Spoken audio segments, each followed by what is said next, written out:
O jigar, jigarito, jigarello.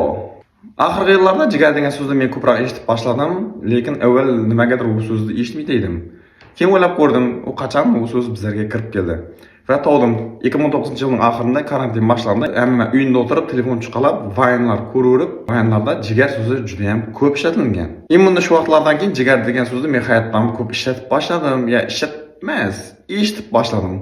U yomon so'z emas. Jigar, masalan, Ali Valiga "O jigarim" desa, bu Alining Valiga bo'lgan yaqin munosabatini, ya'ni boshqalarga nisbatan sen mening yaqinroq ukamdaysan, как родноyimdaysan degan ma'noni bildiradi asli.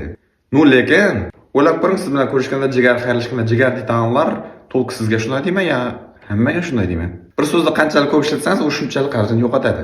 Bu so'z menga qandaydir sun'iy tuyuladi. Ya'ni prost yasni qo'yish. Sizga ne?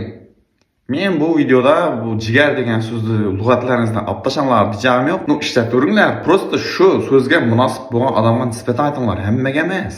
Faqat tilda emas, hayotda ham jigari bo'linglar. Masalan, u og'ir ahvolda bo'lsa, unga yordam beringlar. Prosta o jigar deyish bilan ish bitmaydi.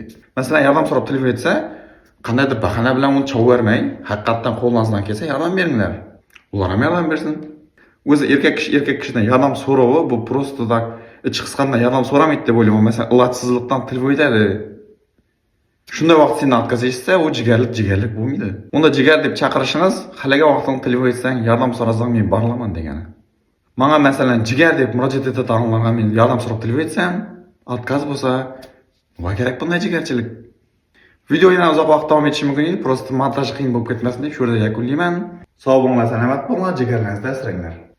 Bu videoni jigarlaringizga yebersanglar, yeberinglar, yebermasanglar o'zingiz bilasizlar.